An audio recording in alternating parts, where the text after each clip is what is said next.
안 먹어! 당장 치워! 어머니, 제발 한술만이라도. 재수 없는 년. 네 년이 준 밥 먹고 체해 죽으라고! 꼴도 보기 싫으니 나가!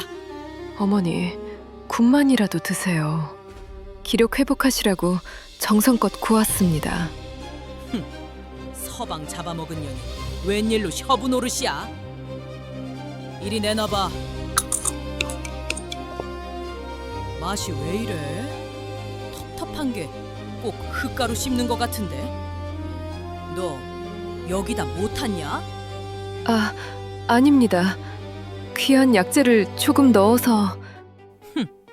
네 년이 나 오래 살라고 보약을 지어 먹일 위인은 아닌데. 됐다. 상 물려라. 다 드신 겁니까? 그래, 다 먹었다. 냉큼 안 꺼지고 뭐해? 옥부는 도망치듯 방을 빠져나왔습니다. 방문이 닫히자마자 그녀의 입가에 서늘한 미소가 번졌습니다. 드셨어. 드디어 드셨어. 이제 99번 남았어. 효설야담 시작합니다. 여러분, 방금 들으셨나요? 며느리의 마지막 속삭임. 99번 남았다. 과연 며느리가 국에 탄 건 무엇이었을까요? 지금 어디서 이 이야기를 듣고 계신가요? 댓글로 지금 계신 곳을 알려주세요. 그리고 아직 구독 안 하신 분들 구독과 좋아요 꾹 눌러주시면 더 흥미진진한 이야기로 매주 찾아뵙겠습니다. 자, 시어머니 밥상에 수상한 가루를 탄 며느리. 그녀의 기막힌 사연 속으로 들어가 봅니다. 옥부는 부엌 구석에 쪼그려 앉아 가쁜 숨을 몰아쉬었습니다. 들키는 줄 알았어. 심장이 터질 것 같았지만 한편으론 묘한 희열이 차올랐습니다. 품속에서 꺼낸 빈 종이꾸러미. 그 안에 들어있던 하얀 가루는 이제 시어머니 최 씨의 뱃속에 있습니다. 100일. 스님이 건네주던 그 하얀 가루와 비방이 떠올랐습니다. 이 가루를 매일 국에 타서 먹이거라. 딱 100일이다. 그동안은 죽은 사람 소원도 들어준다는 심정으로 지극정성으로 모셔야 해. 욕을 해도 웃고 때려도 빌어야 한다. 그래야 효험이 있어. 100일이 지나면 쥐도 새도 모르게 가실 거다. 그 말은 옥분에게 유일한 구원이었습니다. 남편이 죽고 1년, 지옥 같은 시집살이. 짐승만도 못한 취급을 받으며 살아온 날들. 옥분의 눈에 도끼가 서렸습니다. 어머니, 죄송해요. 하지만 저도 살아야겠어요. 앞으로 99번. 제가 정말 지극정성으로 저승길 편안히 모셔다 드릴게요. 부엌 밖에서는 매서운 겨울바람이 문풍지를 세차게 흔들고 있었습니다. 옥분의 전쟁은 이제 막 시작되었습니다. 부인, 손이 참 곱구려. 옥분은 눈을 감았습니다. 꿈이었습니다. 다정했던 서방님의 목소리. 거칠어진 손을 어루만져주며 따뜻하게 웃어주던 그 얼굴이 어제 일처럼 생생했습니다. 하지만 눈을 뜨면 현실은 시궁창이었습니다. 일어나! 해가 중천인데 언제까지 자빠져 잘 거야? 차가운 물바가지가 얼굴에 쏟아졌습니다. 옥부는 비명을 지르며 깨어났습니다. 뼈가 시릴 만큼 차가운 우물물이었습니다. 눈앞에는 시어머니 최 씨가 도깨비 같은 형상으로 서 있었습니다. 서방 잡아먹고 팔자 좋게 잠이 와. 썩 나와서 마당 안 쓸어. 옥분의 남편 대식은 1년 전 급체로 세상을 떠났습니다. 혼례를 치른 지 불과 석 달 만이었습니다. 원래 몸이 약했던 사람이었지만 시어머니는 그 모든 화살을 며느리에게 돌렸습니다. 그날부터 옥분의 이름은 옥분이 아니라 서방 잡아먹은 년이 되었습니다. 마당을 쓰는 빗자루질 소리만 들려도 최 씨는 방문을 열고 고래고래 소리를 질렀습니다. 살살 좀 쓸어라. 땅 꺼지겠다. 네 년이 밟는 땅이 아까워 죽겠어. 밥 한 톨도 아까워했습니다. 옥분에게 주어지는 건 하루 한 끼. 그것도 시어머니가 먹다 남긴 찬밥 덩어리거나 쉬어버린 김치 쪼가리가 전부였습니다. 옥분의 몸은 날이 갈수록 말라갔고 갈비뼈가 앙상하게 드러났습니다. 어느 날이었습니다. 배가 너무 고파 눈앞이 핑 돌던 옥분은 부엌 아궁이 앞에서 누룽지를 긁고 있었습니다. 솥바닥에 눌어붙은 새카만 누룽지였지만 옥분에게는 그조차 귀한 음식이었습니다.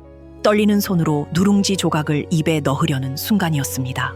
벌컥 이 도둑년아! 부엌문이 열리고 최 씨가 들어왔습니다. 내 이럴 줄 알았지. 쥐새끼처럼 몰래 뭘 처먹어?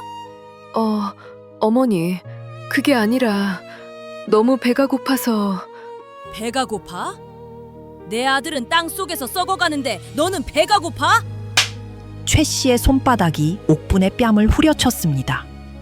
입안에 있던 누룽지 조각이 피와 함께 바닥으로 튀었습니다. 아이고, 내 아들 불쌍해라. 저런 식충이 같은 년을 색시라고 배려와서 재미도 못 보고 가고. 최 씨는 옥분의 머리채를 휘어잡았습니다. 한 움큼씩 머리카락이 뽑혀 나갔습니다. 옥분은 비명조차 지르지 못하고 바닥을 기었습니다. 잘못했습니다. 잘못했습니다. 이년아, 죽어! 너도 따라 죽어! 왜 살아서 내 쌀을 축내! 최 씨는 아궁이 옆에 있던 부직갱이를 집어들었습니다. 매질이 시작되었습니다. 등짝으로, 어깨로, 종아리로 무자비한 메타작이 이어졌습니다.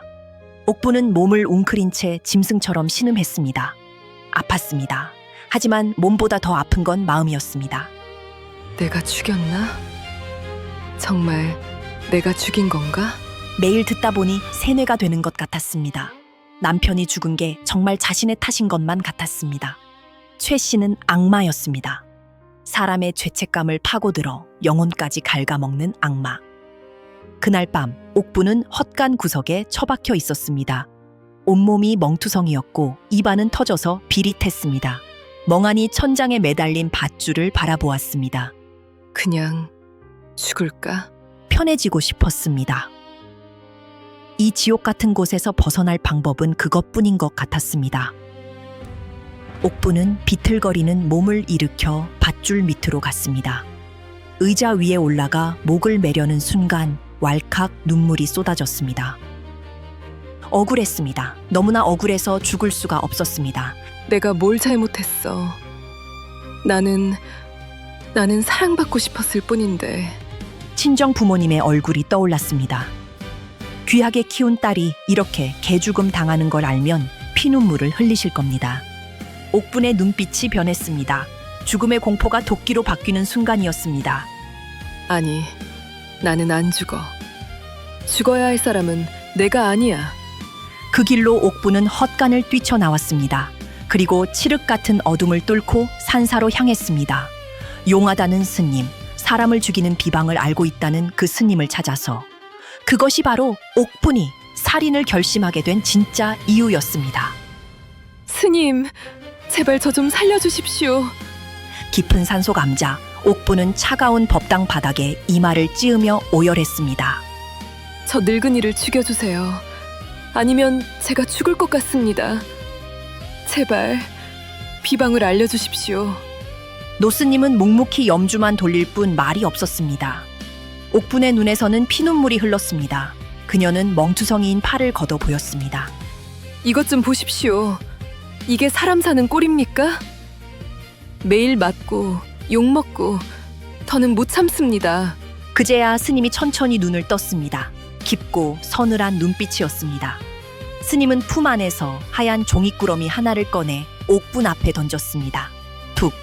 이것이 사람을 죽이는 가루다. 옥분의 눈이 번쩍 뜨였습니다. 떨리는 손으로 꾸러미를 집어들었습니다. 이걸 먹이면 됩니까? 그래, 아주 강력한 독이지. 하지만 조건이 있다. 조건이라니요? 스님이 옥분의 눈을 뚫어지게 쳐다보며 낮게 읊조렸습니다. 딱 100일이다. 매일 아침 국에 이 가루를 타서 먹이거라. 단 그 100일 동안 너는 세상에 둘도 없는 효부가 되어야 한다. 네? 시어미가 욕을 하면 웃어주고 때리면 더 때리시라며 종아리를 걷어라. 지극정성으로 모셔라. 만약 네가 한 번이라도 화를 내거나 인상을 찌푸리면 이 독은 휴험이 없다. 알겠느냐? 옥부는 입술을 꽉 깨물었습니다. 억지로라도 효도하는 척을 하라는 것, 그것이 살인의 조건이라니. 알겠습니다. 그깟 연기 100번이고 1000번이고 하겠습니다. 죽일 수만 있다면요. 좋다.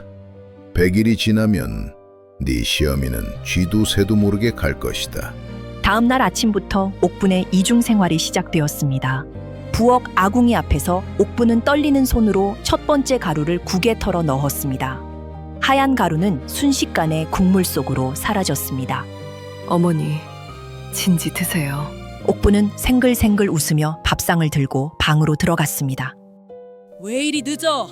굶어 죽으라는 거냐? 최 씨가 밥상을 쾅 치며 소리쳤습니다. 옥부는 속에서 불길이 치솟았지만 스님의 말을 떠올리며 허벅지를 꼬집었습니다. 참아야 해. 죽이려면 참아야 해. 죄송합니다, 어머니. 국을 더 맛있게 끓이려다 보니 늦었습니다. 어서 드세요. 꼴의 말대꾸는. 최 씨는 투덜거리며 국을 한 숟가락 떴습니다. 옥부는 숨을 죽이고 지켜봤습니다. 꿀꺽. 첫 번째 독이 넘어갔습니다. 그날부터 옥부는 정말 미친 사람처럼 굴었습니다. 최 씨가 물을 끼얹어도 시원하네요, 어머니 하며 웃었고 밥상을 엎어도 제가 잘못했습니다 하며 무릎을 꿇었습니다. 그렇게 한 달, 두 달이 지났습니다. 기이한 일이 벌어졌습니다. 독을 먹은 최 씨가 시름시름 앓기는커녕 점점 변하기 시작한 것입니다. 애미야, 이리 와 앉아라. 어느 날 저녁 최 씨가 옥분을 불렀습니다. 쭈뼛거리며 다가간 옥분의 손에 무언가를 쥐어주었습니다. 꼬깃꼬깃한 쌈짓돈과 시장에서 산 찐빵 2개였습니다. 장날이라 사왔다. 너 찐빵 좋아하지? 식기 전에 먹어라. 네? 그리고 이거 네 약값 해라. 저번에 내가 밀쳐서 무릎 까진 거 다 안다. 옥부는 멍하니 최 씨를 바라보았습니다. 독살스런 눈빛은 온데간데 없고 눈겐 미안함이 그득했습니다. 내가 미친년이지. 아들 잃은 게 서러워서 죄 없는 너한테 화풀이를 냈어. 미안하다, 아가. 최 씨의 거친 손이 옥분의 뺨을 어루만졌습니다. 따뜻했습니다. 집안에는 웃음꽃이 피었습니다. 마을 사람들은 옥분을 하늘이 내린 효부라 칭송했고 최 씨는 며느리 자랑에 침이 말랐습니다. 하지만 옥분은 웃을 수가 없었습니다. 밤마다 부엌 구석에서 남몰래 가슴을 쳤습니다. 이게 아닌데. 난 죽이려고 이러는 건데. 시어머니가 다정해질수록 옥분의 마음속 죄책감은 커져만 갔습니다. 하지만 이미 70번의 독을 먹였습니다. 돌이키기엔 너무 늦은 것 같았습니다. 이제 30번 남았어. 달빛 아래 옥분의 그림자가 길게 늘어졌습니다. 평화로운 집안 풍경과 달리 옥분의 속은 시커멓게 타들어가고 있었습니다. 매서운 칼바람이 문풍지를 때리는 아침이었습니다. 옥분은 부엌에서 떨리는 손으로 99번째 종이꾸러미를 뜯었습니다. 가마솥에서 끓고 있는 된장국. 하얀 가루가 눈 녹듯 사라졌습니다. 99번. 옥부는 품속을 더듬어 보았습니다. 손끝에 잡히는 마지막 종이꾸러미 하나. 이제 딱 하나 남았다. 내일 아침 저것만 먹이면 100일이다. 스님의 목소리가 환청처럼 들려왔습니다. 100번째 가루가 들어가는 순간 쥐도 새도 모르게 갈 것이다. 오늘 99번째, 그리고 내일 100번째. 내일이면 시어머니 최 씨는 이 세상 사람이 아니게 될 것입니다. 아가, 밥 다 됐냐? 방 안에서 들려오는 최 씨의 목소리. 옥부는 가슴이 철렁 내려앉았습니다. 예전의 표독스러운 고함이 아니었습니다. 바람 불면 꺼질 듯 위태롭고 쇠약한 목소리였습니다. 네, 갑니다, 어머니. 옥부는 죄책감을 억누르며 밥상을 들고 방으로 들어갔습니다. 아랫목에 앉은 최 씨의 얼굴은 흑빛이었습니다. 어머니, 안색이 안 좋으세요? 밤새 가슴이 답답해서 잠을 좀 설쳤다. 날이 추워서 그런가 보다. 최 씨가 힘겹게 숟가락을 들었습니다. 덜덜 떨리는 손으로 국을 한술 떴습니다. 옥부는 그 모습을 숨죽여 지켜보았습니다. 꿀꺽. 99번째 독이 넘어갔습니다. 최 씨가 국을 몇 술 더 뜨더니 갑자기 숟가락을 툭 떨어뜨렸습니다. 어머니, 아가, 나 아무래도 갈 때가 된 것 같다. 그게 무슨 말씀이세요? 최 씨가 가쁜 숨을 몰아쉬며 옥분의 손을 꽉 잡았습니다. 앙상하게 마른 손이었습니다. 꿈에 죽은 네 서방이 나왔어. 꽃신을 들고 와서는 이제 그만 가자고 하더구나. 어머니, 내가 죽으면 장독대 밑을 파보거라. 내가 꼬깃꼬깃 모은 돈이랑 폐물을 묻어놨다. 그거 가지고 너 좋은 데 가서 새 출발해라. 옥분의 눈동자가 흔들렸습니다. 나 같은 늙은이 만나 고생만 하고. 미안하다. 내 아들 잡아먹은 년이라고 욕해서 미안하고, 때려서 미안하고. 최 씨의 눈에서 주르륵 눈물이 흘러내렸습니다. 너처럼 착한 며느리가 어디 있다고. 다음 생에는 내 딸로 태어나거라. 그때는 내가 정말 잘해줄게. 어머니, 제발. 옥부는 참지 못하고 오열했습니다. 이 모든 게 독 때문인 것 같았습니다. 자신이 먹인 독이 시어머니의 생명을 갉아먹고 정신을 혼미하게 만들어 유언을 하게 만드는 것 같았습니다. 그때 최 씨가 기침을 하며 가슴을 움켜쥐었습니다.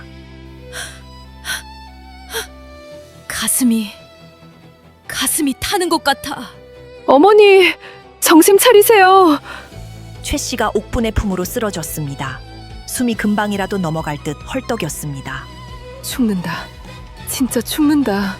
옥분의 머릿속이 하얘졌습니다. 내일 100번째 가루를 먹여야 끝나는 줄 알았는데 이미 99번째에서 독이 치사량에 달한 건지도 몰랐습니다. 안 돼. 죽으면 안 돼. 내가 무슨 짓을... 지난 100일 가까운 시간 동안 최 씨는 옥분에게 진짜 어머니였습니다. 따뜻한 밥을 챙겨주고 아픈 무릎을 호호 불어주던 사람, 그런 사람을 제 손으로 죽이려 했습니다. 기다리세요. 어머니, 조금만 기다리세요. 옥분은 시어머니를 눕히고 미친 듯이 방을 뛰쳐나왔습니다. 품속에 남아있던 마지막 100번째 가루 봉지를 꺼내 마당에 팽개쳤습니다. 해독제. 스님에게 가서 해독제를 받아야 했습니다.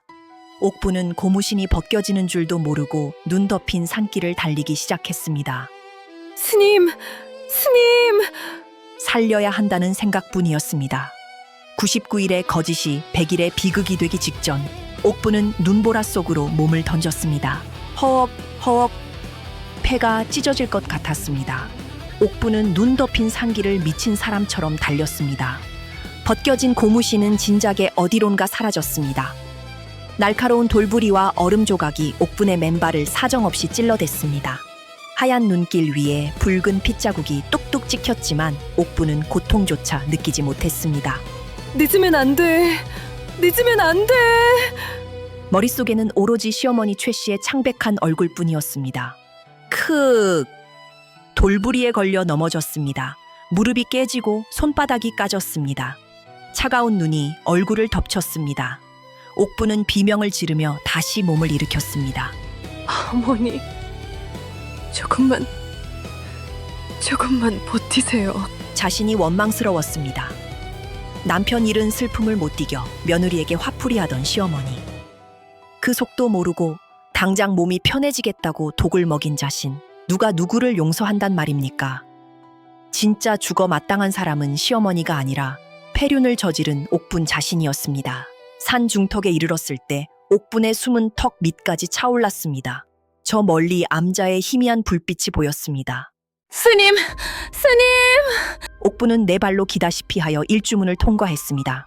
고요한 산사에 옥분의 비명이 메아리 쳤습니다. 법당 문이 닫혀 있었습니다. 안에서는 스님의 목탁 소리만이 규칙적으로 들려왔습니다. 스님, 문 좀 열어주세요. 제발요. 옥분은 문짝이 부서져라 두드렸습니다. 피범벅이 된 손이 문종이에 붉은 자국을 남겼습니다. 끼익.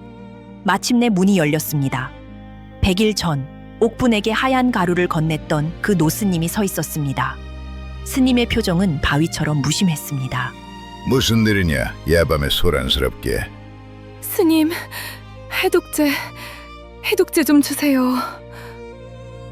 옥분은 스님의 바지가랑이를 잡고 매달렸습니다. 우리 어머니가 쓰러지셨어요. 숨이 넘어가려고 해요. 제가 잘못했습니다. 제발 살려주세요. 스님은 차갑게 내려다보았습니다. 이미 늦었다. 옥분의 세상이 멈췄습니다. 늦다니요? 아직 100번을 가 안 채웠습니다. 오늘이 99번째란 말입니다. 아직 한 번 남았어요. 독은 이미 퍼졌다. 99번이나 먹였는데 이제 와서 돌이킬 수 있을 것 같으냐? 스님의 목소리는 서리빨처럼 차가웠습니다. 네가 원한 일 아니냐? 죽여달라고 빌 때는 언제고 이제 와서 살려달라니. 인간의 마음이 이리도 간사하구나. 아닙니다. 제가 미쳤었습니다. 그때는 제가 제정신이 아니었습니다. 옥부는 쾅쾅 머리를 바닥에 찧었습니다. 이마에서 피가 흘러내려 눈앞을 가렸습니다. 어머니는 저한테 어머니셨습니다. 저 같은 년을 딸이라고, 아가라고 불러주는 분이셨습니다. 그런 분을 제가 죽였습니다. 제가 죽인 겁니다. 업보는 피할 수 없다. 돌아가거라. 스님이 돌아섰습니다. 법당 문을 닫으려는 순간 옥분이 문지방을 부여잡았습니다. 차라리 저를 죽여주십시오. 제가 죽겠습니다.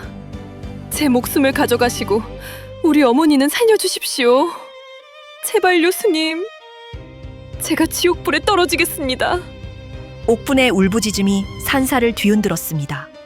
짐승의 울음소리보다 더 처절한 비명이었습니다. 어머니, 불쌍한 우리 어머니. 옥분은 바닥에 쓰러져 오열했습니다. 온몸이 덜덜 떨렸습니다. 눈물과 콧물, 그리고 이마에서 흐른 피가 범벅이 되었습니다. 끝이었습니다. 자신의 어리석은 복수심 때문에 세상에서 하나뿐인 가족을 잃게 생겼습니다. 집문서를 쥐어주며 미안하다고 울던 시어머니의 마지막 모습이 떠올라 옥분은 가슴을 쥐어뜯으며 바닥을 굴렀습니다. 절망, 완벽한 절망이 옥분을 집어삼켰습니다. 그때였습니다. 등을 돌리고 섰던 스님이 나지막이 입을 열었습니다. 그렇게 후회가 되느냐? 스님의 물음에 옥분은 젖은 눈을 들어 올렸습니다. 스님의 얼굴은 더 이상 차갑지 않았습니다. 법당의 은은한 촛불처럼 옥분을 안타깝게 내려다보고 있었습니다. 네가 죽이고 싶어 했던 그 시어미는 이미 죽지 않았느냐? 네? 그게 무슨 말씀이십니까? 아직 숨이 붙어 계십니다. 아니다. 매일 너를 때리고 욕하던 그 악독한 시어미 말이다. 그 사람은 이미 죽고 지금은 너를 딸처럼 여기는 노인만 남지 않았느냐? 옥분은 멍하니 입을 벌렸습니다. 스님의 말이 머릿속을 맴돌았지만 이해할 수 없었습니다. 하지만 독은요. 제가 99일 동안 먹인 그 독은 어쩌란 말입니까?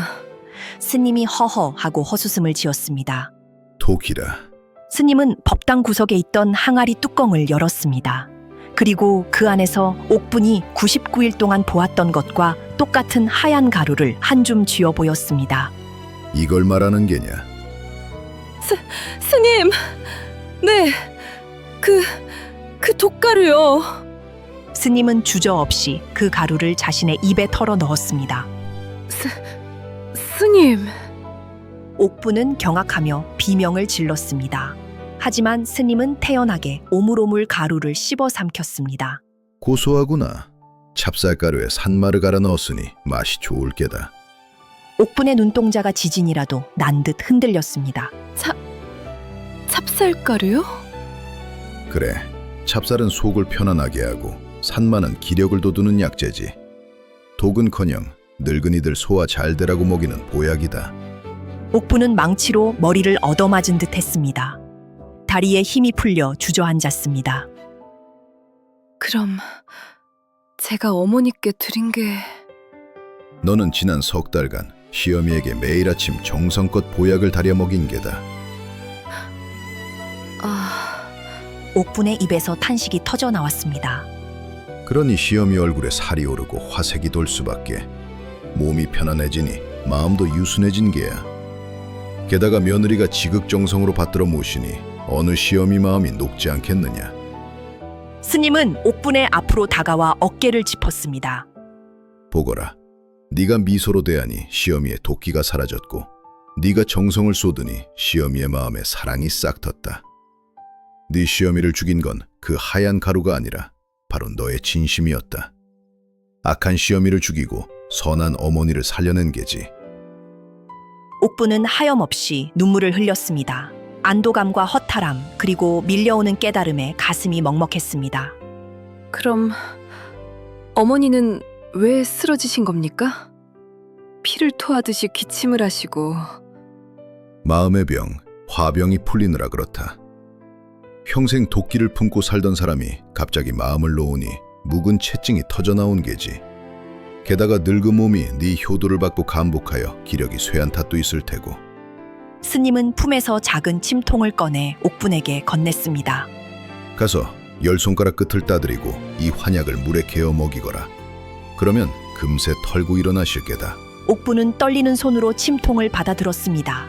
그것은 생명의 동아줄이었습니다. 스님, 정말 감사합니다. 옥분은 스님을 향해 108배라도 올리고 싶은 심정이었습니다. 정말 감사합니다. 감사는 네 시어미에게 하거라. 그분도 너를 기다리고 있을 테니 어서 가거라. 네, 네. 옥분은 자리를 박차고 일어났습니다. 조금 전까지 청은망은이던 몸이 깃털처럼 가벼웠습니다. 다시 산길을 내려가는 옥분의 발걸음은 빨랐습니다. 눈보라는 여전히 몰아쳤지만 옥분은 춥지 않았습니다. 그녀의 가슴 속에 뜨거운 불덩이가 타오르고 있었기 때문입니다. 어머니, 죄송해요. 그리고 살아주셔서 고마워요. 산길을 내려가는 내내 옥분은 울다가 웃기를 반복했습니다. 독이 아니었습니다. 그녀는 살인자가 아니었습니다. 그리고 어머니는 죽지 않았습니다. 저 멀리 옥분의 집 초가지붕이 보였습니다. 방 안의 호롱불이 아직 꺼지지 않고 희미하게 흔들리고 있었습니다. 마치 옥분을 기다리는 어머니의 생명줄처럼 옥분은 대문을 박차고 들어갔습니다. 어머니! 어머니! 방문을 벌컥 열었습니다. 최 씨는 옥분이 나갔던 그 자세 그대로 가쁜 숨을 몰아쉬며 누워 있었습니다. 아가 왔느냐? 힘없는 목소리였지만 옥분에게는 세상에서 가장 반가운 소리였습니다. 옥분은 시어머니의 품으로 와락 파고들었습니다. 어머니, 제가 잘못했어요. 제가 죽을 죄를 지었어요. 아니다. 밖에 눈이 많이 오는데 어디 갔다 온 게냐?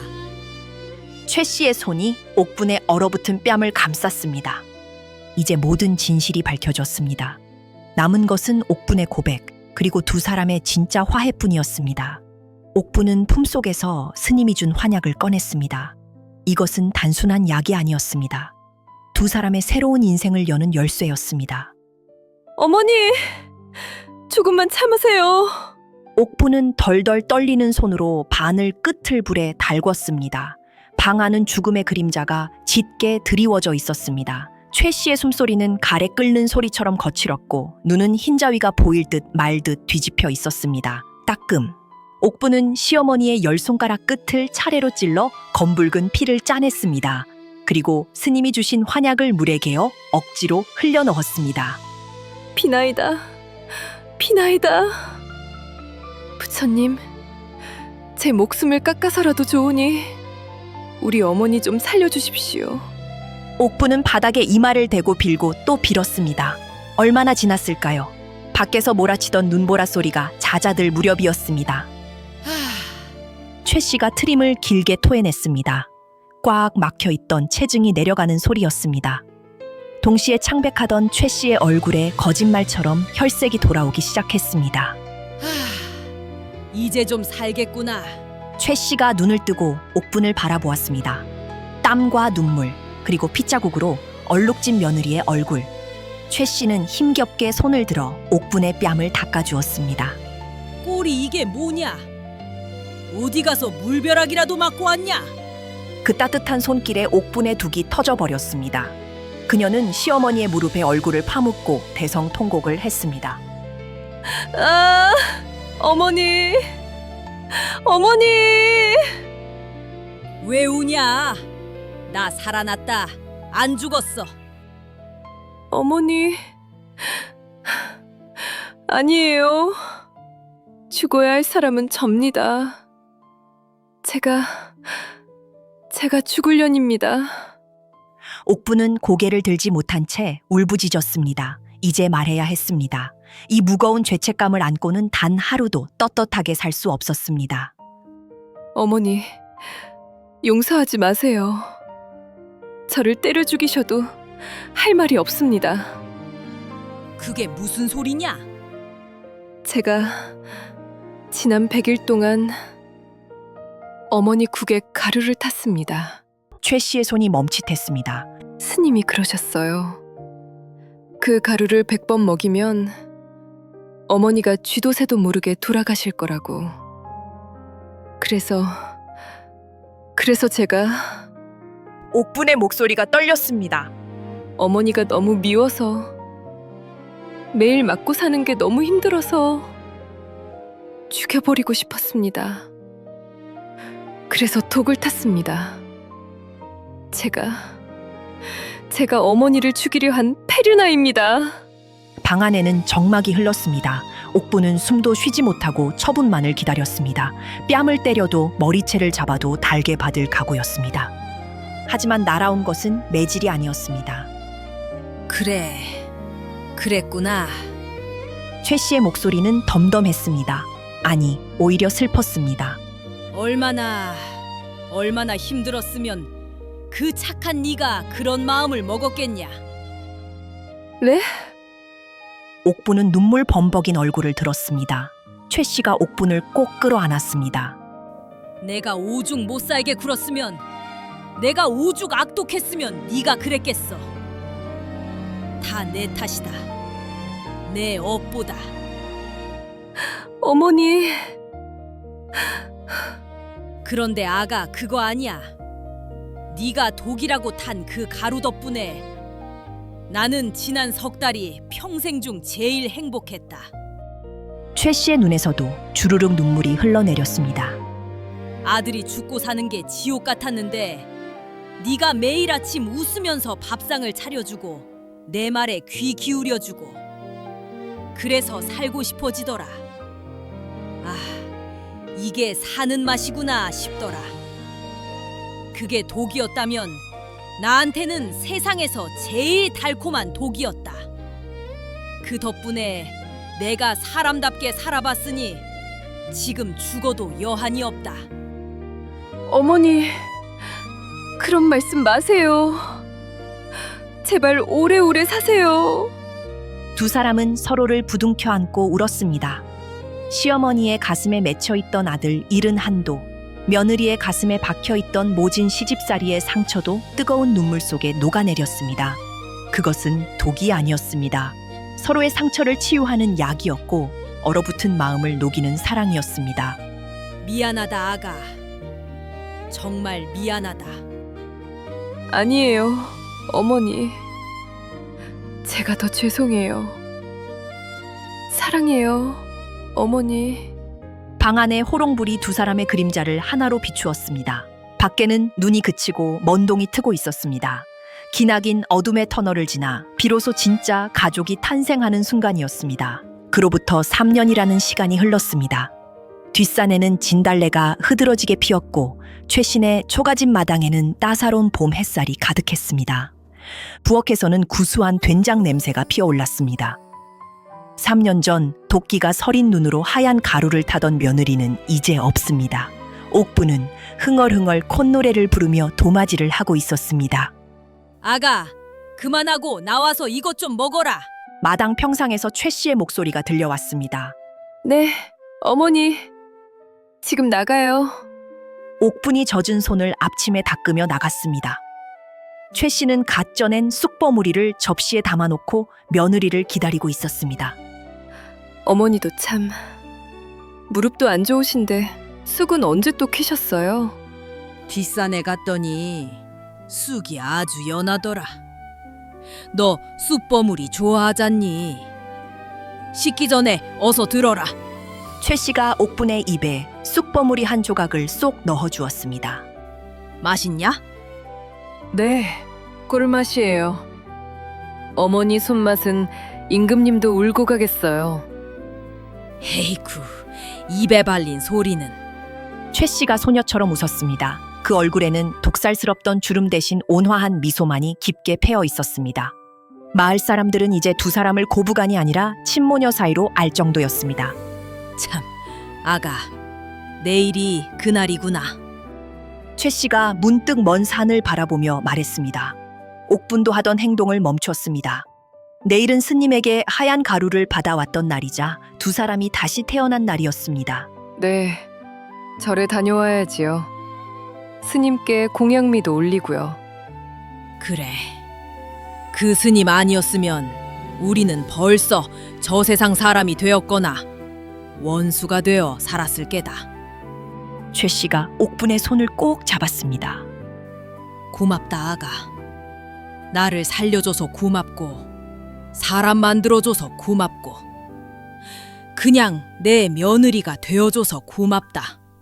어머니, 제가 더 감사해요. 건강하게 곁에 있어 주셔서요. 다음 날 아침, 옥부는 정성스럽게 도시락을 쌌습니다. 찹쌀로 만든 떡과 정갈한 산채 나물이었습니다. 두 사람은 나란히 산길을 올랐습니다. 3년 전 피투성이가 되어 오르던 그 길은 이제 꽃길이 되어 있었습니다. 최 씨는 지팡이를 짚고 옥부는 그 곁을 부축하며 도란도란 이야기를 나누었습니다. 어머니, 발이 아프지 않으세요? 아프긴 네가 옆에 있는데 아플 틈이 어디 있냐. 나는 100살까지 살 거다. 네가 해주는 밥 얻어 먹으면서 끈질기게 살 거야. 네네. 100살이 뭐예요? 200살까지 사세요. 산 중턱에 이르자 시원한 바람이 불어와 두 사람의 땀을 식혀주었습니다. 옥부는 잠시 멈춰서서 지나온 길을 내려다보았습니다. 굽이굽이 이어진 산길이 마치 자신들의 인생 같았습니다. 가파르고 험한 고비를 넘어 마침내 평탄한 곳에 이르렀습니다. 법당에 도착하니 노스님이 마당을 쓸고 계셨습니다. 두 사람을 본 스님이 빗자루를 멈추고 빙글에 미소를 지었습니다. 어서 오시게. 얼굴들이 아주 환하구먼. 스님, 그동안 평안하셨습니까? 옥분과 최 씨가 나란히 합장 배례를 올렸습니다. 스님은 옥분을 보며 넌지시 물었습니다. 그래, 아직도 그 하얀 가루가 필요한가? 옥분이 까르르 웃음을 터뜨렸습니다. 아니요, 스님. 이제는 필요 없습니다. 제 마음속에 이미 더 좋은 약이 있는걸요. 그렇지. 마음이 지옥을 만들기도 하고 극락을 만들기도 하는 법이지. 세 사람은 마루에 걸터 앉아 옥분이 쌓아온 떡을 나누어 먹었습니다. 산사의 풍경 소리가 맑게 울려 퍼졌습니다. 댕그랑 댕그랑. 옥분은 생각했습니다. 만약 그때 복수심에 눈이 멀어 진짜 독을 구했다면 어땠을까? 아마 평생 후회와 고통 속에서 살았을 것입니다. 어머니, 사랑합니다. 옥부는 시어머니의 쭈글쭈글한 손등 위에 자신의 손을 포개었습니다. 따뜻했습니다. 그 온기가 옥분의 마음속 깊은 곳까지 스며들었습니다. 독이 변하여 약이 되었고 미움이 변하여 사랑이 되었습니다. 밥상 위에는 여전히 밥과 국이 오르지만 이제 그곳에는 사례 대신 웃음만이 가득합니다. 이것이 옥분이 차려낸 마지막 밥상의 풍경이었습니다. 자, 그럼 바로 다음 이야기로 넘어가 보시지요. 이어서 두 번째 이야기입니다. 15세 이 집에 왔을 때 저는 세상에서 제일 행복한 신부였습니다. 사방님만 바라보면 가슴이 두근거렸습니다. 예쁜 아내가 되고 싶었습니다. 언젠가는 사방님이 저를 봐주실 거라고 그렇게 믿었습니다.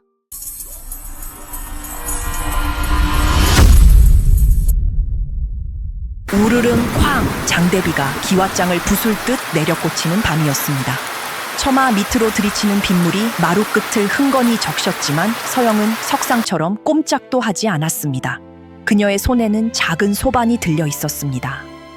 갓든 술병과 기름진 전이 담긴 접시가 위태롭게 흔들렸습니다. 사랑채 문틈으로 붉은 불빛이 새어나왔습니다. 그리고 그보다 더 붉고 뜨거운 웃음소리가 빗소리를 뚫고 들려왔습니다. 서방님, 한 잔 더 받으세요. 오늘따라 술맛이 달아요. 홍도 네가 따르니 맹물도 꿀물이지. 그렇고 말보. 남편 김선비와 첩 홍도였습니다. 서영은 마른 침을 한 번 삼키고는 문고리를 잡았습니다. 빗물에 젖은 소매 끝에서 차가운 물방울이 뚝뚝 떨어졌습니다. 사방님, 술상을 내왔습니다. 들어오시오. 귀찮음이 잔뜩 묻어나는 목소리였습니다. 문을 열자 후끈한 열기와 함께 진동하는 분 냄새가 코를 찔렀습니다. 방 안 풍경은 가관이었습니다. 비단 이불을 휘감은 홍도가 김선비의 무릎을 베고 누워 있었고 김선비는 그런 홍도의 머리카락을 만지작거리고 있었습니다. 서영이 들어서자 홍도는 일어나 앉기는커녕 눈만 흘깃 떴습니다. 어머, 마님. 꼴이 그게 뭐예요? 물귀신인 줄 알았네. 홍도가 킥킥대며 웃었습니다. 마님이라고 부르면서도 눈빛에는 조롱이 가득했습니다. 서영은 아무 말 없이 고개를 숙인 채 소반을 내려놓았습니다. 젖은 머리카락이 볼에 달라붙어 처량해 보였습니다. 김선비가 혀를 차며 인상을 찌푸렸습니다. 부인, 들어올 때 물기 좀 털고 들어오지. 방바닥 축축해지게 이게 무슨 짓이오? 죄송합니다. 비가 너무 거세서. 됐어. 술맛 떨어지니 그만 나가보시오. 그만 나가보라니. 이곳은 서영이 15에 시집와서 이제 막 25이 된 지금까지 청춘을 바친 집이었습니다. 하지만 지금 주인 행세를 하는 건 저 기생년이었습니다. 홍도가 콧소리를 내며 남편의 품을 파고들었습니다. 서방님, 마님 너무 나무라지 마세요. 비 맞아서 힘드셨을 텐데. 그래도 술상 가져온 거 보면 기특하잖아요. 호호.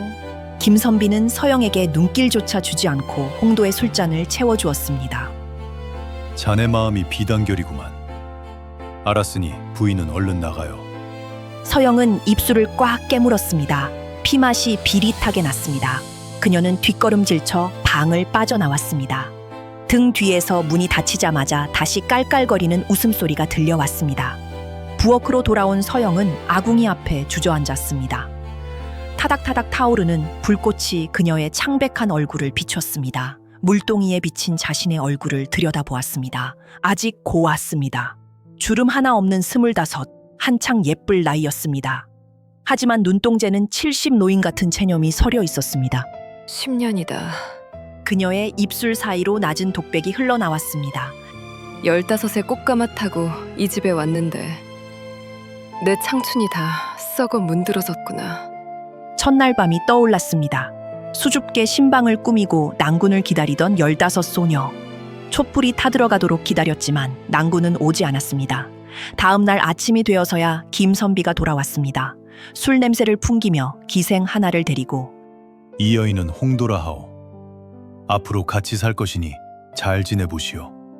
그게 다였습니다. 왜 첫날 밤을 버리고 기방으로 갔는지, 왜 갓 혼인한 신부를 두고 딴 여자를 데려왔는지 아무 설명도 없었습니다. 서영이 울며 물었습니다. 사방님, 제가 뭘 잘못했습니까? 왜 저를... 하지만 김선비는 차갑게 고개를 돌렸습니다. 부인은 부인 할 일이나 하시오. 내일에 참견 마시고. 그날부터 지옥이 시작되었습니다. 김선비는 서영을 거들떠보지도 않았습니다. 같은 방에 있는 것조차 꺼리는 눈치였습니다. 마치 더러운 것을 피하듯 서영을 멀리했습니다. 왜일까요? 서영은 10년 동안 그 이유를 몰랐습니다. 자신이 못생겨서 아닙니다. 거울을 봐도 추하지 않았습니다. 집안이 가난해서 그것도 아닙니다. 친정은 넉넉한 편이었습니다. 무엇이 잘못된 건지 아무리 생각해도 알 수 없었습니다. 사람들의 수군거림이 들려온 건 그로부터 며칠 뒤였습니다. 장터에서 물건을 사다가 우물가에서 빨래를 하다가 등 뒤에서 낄낄거리는 소리가 들렸습니다. 서영이 돌아보면 사람들은 입을 막고 흩어졌습니다. 무슨 말을 했는지는 알 수 없었습니다. 하지만 분명 자신에 대한 이야기였습니다. 저 김진사댁 새색시 말이야. 쉿, 듣겠다. 나중에 말해. 그 눈빛들, 동정과 조롱이 뒤섞인 눈빛들. 서영은 그 이유를 알 수 없었습니다. 서영은 품속에서 작은 주머니를 꺼냈습니다. 낡고 해진 주머니였지만 그녀는 그것을 보물처럼 쓰다듬었습니다. 혼례 전날 밤 설렘에 잠 못 들며 손수 수놓은 것이었습니다. 서방님께 드리려고 한 땀 한 땀 정성을 들였건만 한 번도 전하지 못했습니다. 사방님, 서영이 스스로에게 속삭였습니다. 제가 뭘 잘못한 걸까요? 왜 저는 안 보이시는 건가요? 사랑채에서는 여전히 질펀한 노랫가락이 흘러나오고 있었습니다. 얼씨구 좋다. 내 사랑 홍도야. 서영은 아궁이 불을 멍하니 바라보았습니다. 활활 타오르는 불꽃이 그녀의 눈동자에 일렁였습니다. 언젠가는 알 수 있겠지요. 사방님이 왜 저를 이리 멀리 하시는지. 번개가 번쩍이며 서영의 젖은 얼굴을 비췄습니다. 폭풍우가 몰아치는 밤, 25 젊은 본처의 가슴 속에서도 폭풍이 휘몰아치고 있었습니다. 10년을 함께 살았지만 남편의 마음은 여전히 알 수 없었습니다. 그리고 그 비밀의 열쇠를 쥐고 있는 건 저 사랑채에서 웃고 있는 여우 같은 연이었습니다. 여러분, 지금 어디서 이 이야기를 보고 계신가요? 따뜻한 이불 속인가요?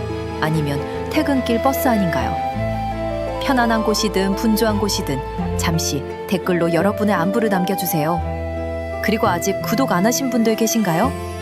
구독과 좋아요를 꾹 눌러주시면 더 재미있는 이야기로 찾아뵙겠습니다. 비가 그친 다음 날 아침, 마당은 씻은 듯이 깨끗했습니다.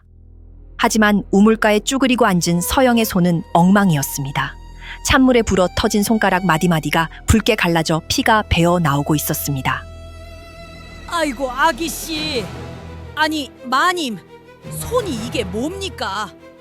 친정에서 데려온 몸종 분이가 울상을 지으며 달려와 서영의 손을 잡았습니다. 분이의 눈에는 서영이 여전히 15살 곱던 아기씨로만 보였습니다. 괜찮다. 일하다 보면 그럴 수도 있지. 뭐가 괜찮아요? 저 사랑채 여우녀는 손에 물 한 방울 안 묻히고 호가 가는데 왜 정실마님인 아기씨가 이 고생을 해야 하냐고요? 분이가 씩씩거리며 소리쳤습니다. 서영은 조용히 고개를 저었습니다. 목소리 낮춰라. 듣겠다. 듣게요. 들으라고요. 아기씨, 저 어제 장터에서 또 들었어요. 사람들이 뭐라고 하는 줄 알아요? 서영의 눈빛이 흔들렸습니다. 분이가 분한 듯 눈물을 글썽이며 말했습니다. 김진사댁 본처가 불쌍하다고요. 젊은 과부가 따로 없다고요. 근데 더 나쁜 건요, 어떤 안악이 그러는 거예요. 그댁 새색시가 원래 그렇다며 무슨 사연이 있다던데 하면서 수군수군. 그만. 서영이 분이의 말을 끊었습니다. 목소리가 떨렸습니다. 무슨 사연인지 나도 모른다. 그러니 더 듣고 싶지 않다. 분이는 입술을 깨물며 고개를 숙였습니다. 서영은 다시 빨래 방망이를 들었습니다. 탁, 탁, 탁. 규칙적인 소리가 고요한 아침을 깨웠습니다. 사랑채 문이 열리고 홍도가 기지개를 켜며 나왔습니다. 해가 중천에 떴는데 이제야 일어난 것입니다. 홍도는 툇마루에 걸터 앉아 자신의 고운 손톱을 들여다보았습니다. 마님, 빨래하세요? 홍도가 콧소리를 섞어 불렀습니다. 마님이라고 부르면서도 눈빛에는 비웃음이 가득했습니다. 어머, 근데 마님 손이 왜 그래요? 두꺼비 등짝 같네. 홍도가 자신의 하얗고 보드라운 손을 펴보이며 비교했습니다. 그러더니 한술 더 떴습니다. 여자가 손이 고와야 서방님 사랑을 받는 법인데. 아, 마님은 원래 서방님 손 한 번 못 잡아보셨으니 상관없으려나? 호호호. 서영은 빨래 방망이를 꽉 쥐었습니다. 손가락 마디가 하얗게 질렸습니다. 자네 말이 맞네. 내 워낙 타고나길 투박해서. 인정하시니 다행이네요. 아참, 서방님께서 점심에는 쏘가리 매운탕이 드시고 싶다네요. 마님 솜씨가 좋으시니 부탁 좀 드릴게요. 홍도는 거기서 멈추지 않았습니다. 방으로 들어가더니 뭔가를 들고 나왔습니다. 아, 그리고 이것도요. 홍도가 던진 것은 자신의 속옷이었습니다. 서영의 빨랫감 위에 툭 떨어졌습니다. 피 묻은 거예요. 깨끗하게 빨아주세요. 마님이 빨래를 잘하신다며요? 첩이 본처에게 자신의 더러운 속옷을 빨라고 시킨 것입니다. 분이가 벌떡 일어나 소리쳤습니다. 인연이 지금. 분이. 서영이 차갑게 분이를 제지했습니다. 그리고 아무 말 없이 홍도의 속옷을 집어 빨랫감에 넣었습니다. 홍도가 킥킥 웃으며 방으로 들어갔습니다. 그때 김선비가 부스스한 얼굴로 사랑채에서 나왔습니다. 그는 마당에서 빨래하는 서영을 보고는 대뜸 인상부터 찌푸렸습니다. 부인, 아침부터 부산스럽게 뭐 하는 거요? 홍도가 잠기가 밝은데 시끄러워서야 원. 죄송합니다. 조용히 하겠습니다. 그리고 홍도가 요즘 기력이 딸리는 것 같으니 보약이라도 한 제 지어 올리시오. 곡간 열쇠는 부인이 가지고 있지 않소? 곡간 열쇠. 그 말에 서영의 눈빛이 잠깐 흔들렸습니다. 김선비는 눈치채지 못했습니다. 네, 사방님 뜻대로 하겠습니다. 김선비는 고개를 끄덕이고는 뒷짐을 지고 밖으로 나갔습니다. 아마 또 친구들과 술이나 마시러 가겠지요. 서방님의 뒷모습을 바라보는 서영의 눈가에 눈물이 맺혔습니다. 10년이었습니다. 10년 동안 좋은 옷, 맛있는 음식, 서방님의 사랑은 모두 홍도의 차지였습니다. 집안의 대소사와 굳은 일, 재산은 모두 서영의 몫이었습니다. 그리고 김선비는 그것이 당연하다고 여겼습니다. 서영은 품속에서 열쇠 꾸러미를 꺼냈습니다. 곡간 열쇠였습니다. 김선비는 자신이 집안의 주인이라고 착각하고 있었지만 실상은 달랐습니다. 땅 문서가 어디 있는지, 쌀이 얼마나 남았는지, 빚이 얼마나 쌓였는지 김선비는 아무것도 몰랐습니다. 오직 홍도의 치마폭에 쌓여 흥청망청 쓸 줄만 알았습니다. 하지만 아무도 눈치채지 못하게 그 구멍을 메우고 쓰러져가는 집안을 바치고 있는 것은 바로 서영이었습니다. 밤마다 남몰래 삭바느질을 하고 친정에서 가져온 폐물을 하나둘 팔아 살림을 꾸려온 것입니다. 서영은 빨래를 털어널며 나직이 중얼거렸습니다. 사방님은 모르시지. 이 집이 누구 덕에 버티고 있는지. 그리고 서영은 알고 있었습니다. 홍도가 무언가를 숨기고 있다는 것을. 8년 전 어느 날 밤 홍도가 몰래 곡간을 뒤지는 것을 본 적이 있었습니다. 무엇을 가져갔는지는 확인하지 않았습니다. 하지만 그날 이후 서영은 조용히 준비를 해두었습니다. 언젠가 홍도가 본색을 드러낼 때를 위해. 기다리면 된다. 여우는 반드시 꼬리를 드러내는 법이니까. 이틀 후 홍도 생일날 대문 밖에서 낯선 사내의 목소리가 들려왔습니다. 김진사 댁이요? 비단값 받으러 왔어. 서영의 손이 멈췄습니다. 빚쟁이였습니다. 서방님이 홍도 치장해준다고 외상으로 가져간 비단값이 넉 달째 밀려 있었습니다. 서영은 젖은 손을 치마폭에 닦으며 대문 쪽으로 걸어갔습니다. 무슨 일이 닥치든 이 집을 지키는 건 자신뿐이었습니다. 대문 밖에는 인상 험악한 사내 둘이 팔짱을 끼고 서 있었습니다. 비단 장수 쪽 사람들이었습니다. 김진사 댁 안주인 듯이요? 그렇습니다. 무슨 일이십니까? 무슨 일이긴 외상값 받으러 왔지. 넉 달째 밀렸어. 더는 못 기다리겠어. 서영은 표정 하나 변하지 않고 대답했습니다. 사정이 있어 늦어졌습니다. 내일 사람을 보낼 테니 오늘은 돌아가 주십시오. 내일? 지난번에도 내일이라 하고 그 전에도 내일이라 했어. 오늘 돈 못 받으면 우리도 가만 안 있겠어. 사내가 목소리를 높였습니다. 안에서 들릴 만한 소리였습니다. 서영은 재빨리 손가락에 끼고 있던 은가락지를 빼서 사내의 손에 쥐어주었습니다. 이것으로 이자만이라도 먼저 쳐주십시오. 나머지는 반드시 갚겠습니다. 집안에 손님이 계시니 소란 피우지 말아주시오. 사내가 은가락지를 들여다보았습니다. 제법 묵직한 물건이었습니다. 사내들은 못 이기는 척 물러갔습니다. 사흘만 더 기다리겠어. 그때까지 안 갚으면 그땐 정말 가만 안 둘 거야. 대문을 닫고 돌아선 서영의 등에 식은땀이 흘렀습니다. 저 은가락지는 어머니가 시집갈 때 손에 쥐어준 것이었습니다. 이제 친정에서 가져온 폐물은 거의 바닥이 났습니다. 안채로 돌아오니 별천지가 따로 없었습니다. 오늘은 홍도의 생일이라며 집마당에 거창한 잔치가 벌어지고 있었습니다.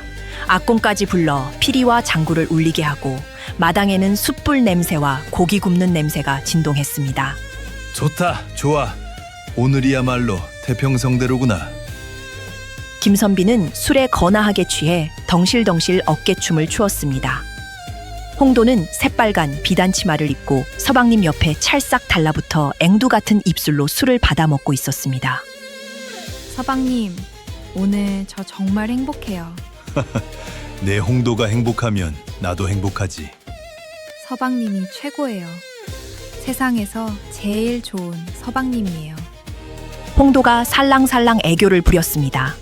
방금 전 대문 밖에서 빚쟁이가 소리를 질렀는데 이 두 사람은 듣지도 못한 모양이었습니다. 집안 곳간이 텅 비어가는 줄도 모르고 서영이 폐물을 팔아 빚을 막는 줄도 모르는 두 사람의 얼굴은 세상 근심 없이 해맑았습니다. 마님, 거기 서서 뭐 하세요? 와서 고기 좀 드세요. 홍도가 젓가락으로 고기 한 점을 집어 흔들었습니다. 선심 쓰는 척하지만 그 눈빛에는 조롱이 가득했습니다. 나는 됐다.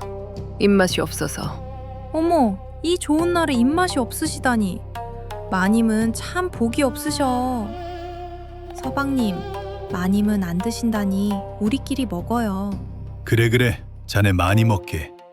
김선비가 홍도의 입에 고기를 넣어주며 말했습니다. 내 자네를 위해 저기 동쪽밭까지 팔아서 이 잔치를 여는 것 아닌가. 서영의 눈이 커졌습니다. 동쪽 밭이라니. 그곳은 시아버님이 돌아가시며 물려주신 문중의 알짜배기 땅이었습니다. 그걸 팔아 고작첩의 생일 잔치를 벌인 것입니다. 사방님, 동쪽 밭을 파셨습니까? 서영이 참지 못하고 물었습니다. 김선비가 귀찮다는 듯 손을 저었습니다. 부인이 알 바 아니오. 내 땅을 내가 파는데 무슨 상관이오. 하지만 그 땅은 시아버님께서. 됐소. 분위기 깨지 말고 그만 들어가시오. 홍도가 킥킥 웃으며 김선비의 팔을 잡았습니다. 서방님, 마님한테 너무 그러지 마세요. 마님도 챙겨드리고 싶어서 그러신 거예요. 그쵸, 마님? 서영은 아무 말도 하지 않았습니다. 주먹을 꽉 쥐고 부엌으로 돌아섰습니다. 등 뒤에서 홍도의 웃음소리가 들렸습니다. 서방님, 마님이 삐치셨나 봐요. 호호호. 밤이 깊어지자 잔치는 더욱 질펀해졌습니다. 서영은 조용히 뒷마당 창고로 들어갔습니다. 퀴퀴한 곰팡이 냄새가 나는 좁은 방이었습니다. 그녀는 낡은 뒤주 밑에서 장부 하나를 꺼냈습니다. 종이를 넘기는 서영의 손길이 빨라졌습니다. 을축년 3월 비단값 50냥, 을축년 5월 홍도 놀이개값 100냥, 을축년 9월 동쪽밭 매각대금 500냥. 모든 것이 기록되어 있었습니다. 10년 동안 김선비가 홍도에게 쏟아부은 돈, 몰래 팔아치운 땅과 재산, 그리고 서영이 대신 갚아준 빚까지 한 푼도 빠짐없이 적혀 있었습니다. 서영은 붓을 들어 오늘 날짜 옆에 적었습니다. 동쪽밭 매각 500냥 홍도 생일 잔치의 탕진. 그리고 장부 맨 뒤에는 또 다른 기록이 있었습니다. 8년 전 홍도가 빼돌린 땅 문서 서쪽 논문기. 같은 날 가짜 문서로 바꿔치기 완료. 서영은 그 문장을 손끝으로 쓸었습니다. 8년 전 그날 밤 홍도가 곳간에서 문서를 빼돌리는 것을 보았습니다. 서영은 소리 없이 지켜보다가 홍도가 잠든 사이 문서를 바꿔치기 해두었습니다. 홍도가 품고 있는 것은 아무 쓸모없는 휴지 조각이었습니다. 창밖에서 홍도의 교태 섞인 웃음소리가 들려왔습니다. 서방님, 저 달이 참 밝지요? 달보다 자네 얼굴이 더 밝네. 내 평생 자네만 보고 살겠네. 서영은 장부를 덮고 품에 안았습니다. 가슴이 아렸습니다. 저 말을 한 번이라도 듣고 싶었습니다. 단 한 번만이라도 서방님이 자신을 바라봐 주셨으면 했습니다. 하지만 10년 동안 단 한 번도 없었습니다. 사방님, 서영의 눈에서 눈물이 흘러내렸습니다. 하지만 이를 악물고 눈물을 닦았습니다. 울지 마라. 아직 끝이 아니니까. 서영은 장부를 다시 뒤주 밑에 숨기고 일어섰습니다. 밖은 여전히 풍악 소리로 시끄러웠습니다. 화려한 잔치가 벌어지고 있었지만 그 잔치를 바치고 있는 것은 썩어가는 기둥이었습니다. 곧 무너진다. 저 기둥이 부러지면 그때가 진짜 시작이다. 서영은 창고 문을 닫았습니다. 폭풍 전야 가장 화려하고 위태로운 밤이 깊어가고 있었습니다. 쾅쾅쾅 단잠을 깨우는 소리는 천둥보다 거칠었습니다. 어젯밤에 흥청망청한 잔치 기운이 차에 가시기도 전이었습니다. 대문이 부서져라 두들겨대는 소리에 김선비는 눈을 비비며 일어났습니다. 이놈들아! 해가 중천인데 아직도 자빠져 자느냐? 걸쭉한 욕설이 담장을 넘어 날아들었습니다. 김선비는 화들짝 놀라 사랑채 방문을 열었습니다. 마당에는 몽둥이를 든 건장한 사내 대여섯 명이 들이닥쳐 있었습니다. 며칠 전 비단값 받으러 온 사람들과는 눈빛부터 달랐습니다. 살기가 등등한 진짜 왈패들이었습니다. 뉘시오. 감히 양반집에 이 무슨 행패요? 양반? 빚 떼먹고 도망가면 양반이 아니라 도둑놈이지. 왈파의 두목이 침을 뱉으며 소리쳤습니다. 김진사, 니놈이 보증선 최서방이 어젯밤 야반 도주했다. 그러니 니놈이 대신 갚아야지. 김선비의 얼굴이 백지장처럼 하얗게 질렸습니다. 최서방은 김선비의 중마고우였습니다. 작년에 큰 돈을 벌게 해주겠다며 보증 문서를 들이밀었고 김선비는 술김에 덜컥 도장을 찍어주었습니다. 그럴 리가. 최서방이 그럴 사람이 아니오. 여기 니놈이 직접 찍은 도장이 있다. 딴소리 말고 당장 돈 내놔. 사내가 품속에서 꼬깃꼬깃한 문서를 꺼내 흔들었습니다.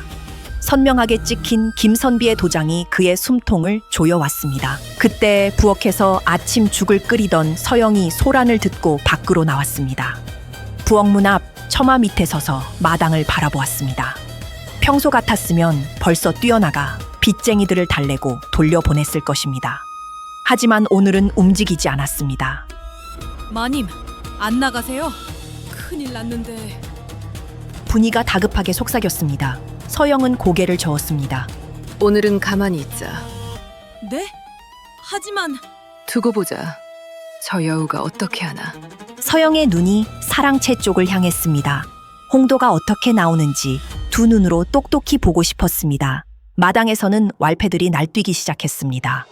사랑채 마루로 뛰어 올라와 세간살이를 때려 부셨습니다. 쨍그랑! 아끼던 백자 한가리가 박살났고 병풍이 찢겨 나갔습니다.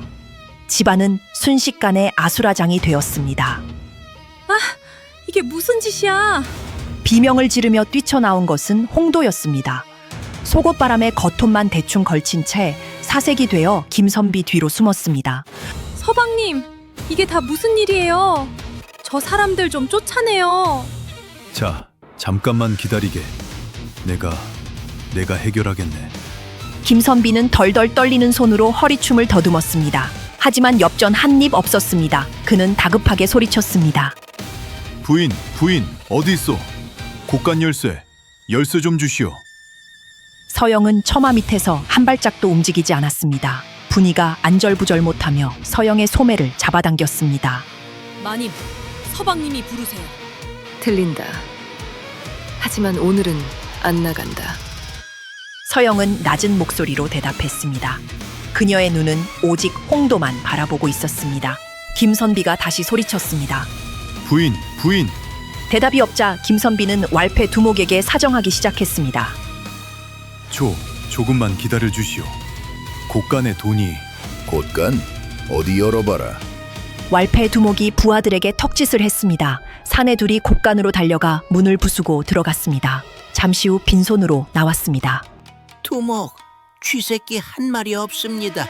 텅 비었어요. 뭐? 왈패 두목이 김선비를 노려보았습니다. 이 자식이 우리를 우롱해? 빈털터리 주제 보증은 왜 섰어? 그게 어제까지만 해도 있었는데. 김선비가 더듬거렸습니다. 하지만 자신이 어제 잔치에 다 털었었다는 걸 이제야 깨달았습니다. 왈패 두목이 코웃음을 쳤습니다. 얘들아, 뭐하냐? 돈 될 만한 건 싹 다 긁어모아. 전년 비녀까지 다 뽑아. 사내들이 홍도에게 달려들었습니다. 내 거 건드리지 마. 이거 놔. 홍도가 악을 쓰며 발버둥 쳤지만 역부족이었습니다. 사내들은 홍도의 머리채를 잡고 금빈녀를 낚아채고 손목에 낀 옥팔찌를 강제로 빼냈습니다. 김선비가 말리려 들었습니다. 이놈들, 여자한테 어디 손을. 퍽! 왈패의 주먹이 김선비의 얼굴에 꽂혔습니다. 김선비는 마당 한가운데로 나가 떨어졌습니다.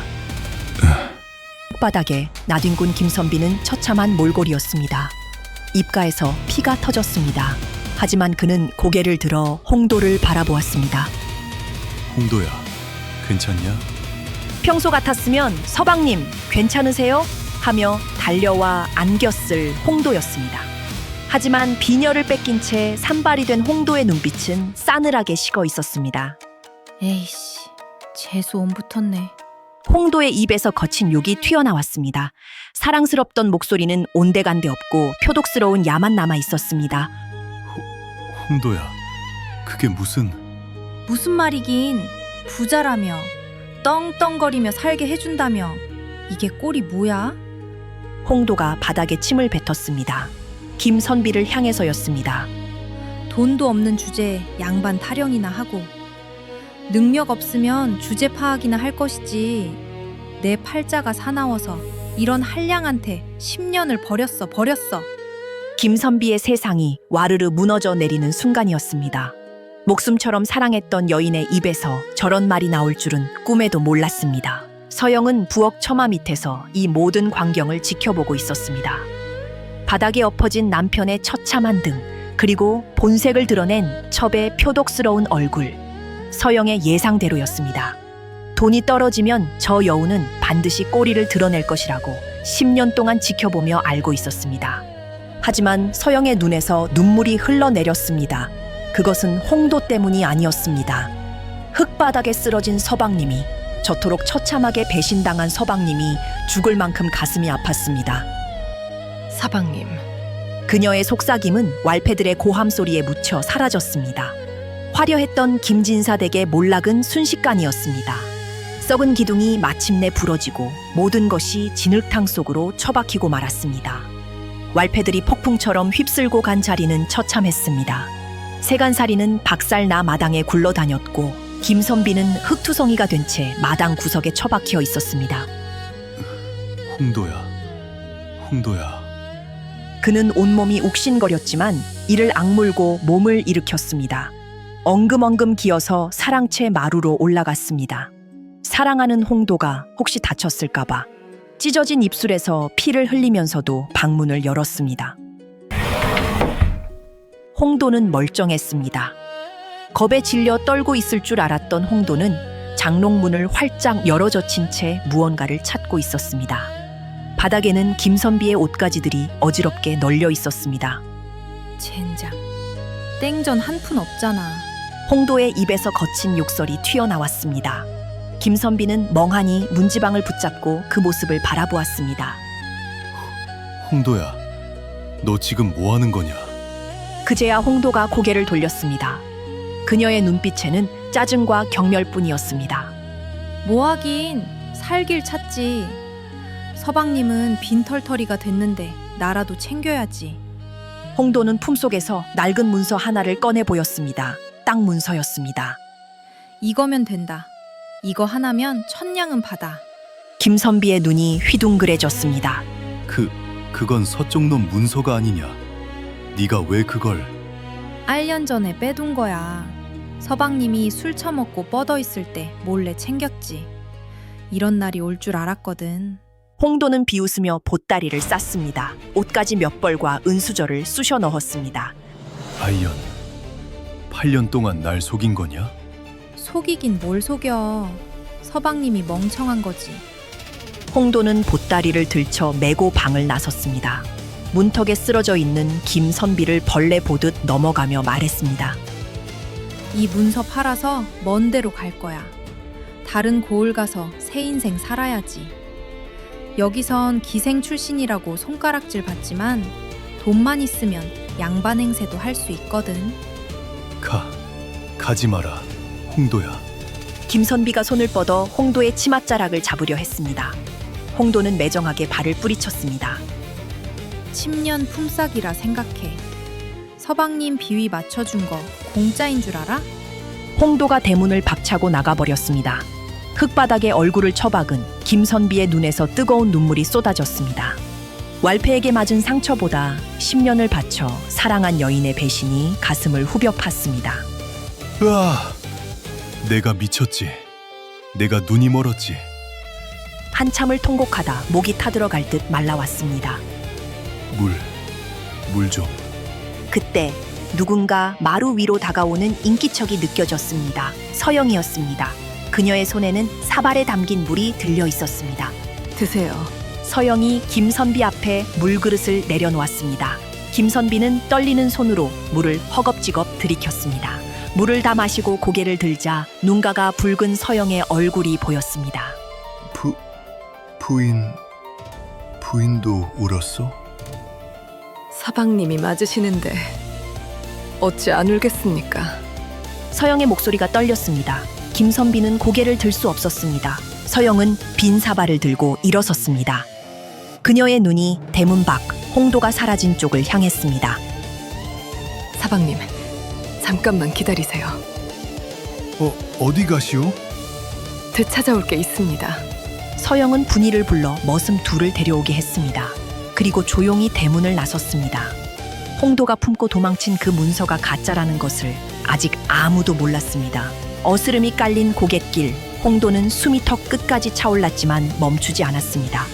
치맛자락을 걷어 올리고 진흙탕을 밟으며 내달렸습니다. 품에 안은 보따리가 묵직했습니다. 이것만 있으면 된다. 1000년만 받아도 새 인생이야. 홍도는 속으로 계산했습니다. 먼 고을로 가서 문서를 팔고 그 돈으로 작은 주막이라도 차리면 됩니다. 거기서 새 서방 하나 낚으면 다시 편하게 살 수 있습니다. 바보 같은 영감탱이. 8년 동안 코 밑에 두고도 몰랐어. 고갯마루에 다다랐을 때였습니다. 어디를 그리 급히 가느냐? 서리빨 같은 목소리가 어둠을 갈랐습니다. 홍도가 화들짝 놀라 멈춰 섰습니다. 커다란 느티나무 아래 횃불을 든 머슴 둘과 서영이 서 있었습니다. 마님? 도둑년이 어딜 도망가려고? 서영의 목소리가 달랐습니다. 10년 동안 들어본 적 없는 차갑고 단단한 목소리였습니다. 홍도는 뒷걸음질 쳤지만 이미 뒤에는 머슴들이 버티고 서 있었습니다. 비켜요. 이건 내 거야. 8년 동안 내가 모은 거라고. 홍도가 악을 썼습니다. 서영이 천천히 다가왔습니다. 네 거? 그 문서 말이냐? 그래. 이거 팔면 1000냥은 받아. 마님이 뭔데 남의 거 뺏으려고. 한번 펴봐라. 뭐? 그 문서 한번 펴보라니까. 홍도는 의아한 표정으로 보따리에서 문서를 꺼냈습니다. 횃불 아래서 펼쳐보았습니다. 순간 홍도의 얼굴이 굳었습니다. 이게... 문서 한가운데 큼지막하게 무효라고 적혀 있었습니다. 땅 문서가 아니라 아무 쓸모없는 종이장이었습니다. 8년 전에 네가 곡간 뒤지는 거 봤다. 서영이 말했습니다. 그날 밤 네가 잠든 사이에 가짜로 바꿔뒀지. 진짜는 내가 따로 숨겨뒀고. 그럴 리가... 8년 동안 종이장 들고 좋아했구나 이년아. 2년. 서영의 입에서 처음 나온 말이었습니다. 홍도는 다리에 힘이 풀려 털썩 주저앉았습니다. 8년간 품고 있던 탈출 카드가 휴지 조각이었다는 사실에 머릿속이 하얘졌습니다. 얘들아, 벗겨라. 서영의 명령에 머슴들이 달려들었습니다. 홍도의 비단 저고리와 치마를 거칠게 벗겨냈습니다. 안 돼! 이건 내 옷이야! 홍도가 발버둥 쳤지만 소용없었습니다. 순식간에 화려한 비단 옷은 벗겨지고 홍도는 얇은 속적삼 하나만 걸친 차에 진흙탕에 내동댕이 쳐졌습니다. 서영이 홍도의 턱을 잡아 고개를 들게 했습니다. 10년 전 네가 이 집에 올 때 뭘 들고 왔더냐? 빈몸으로 왔지.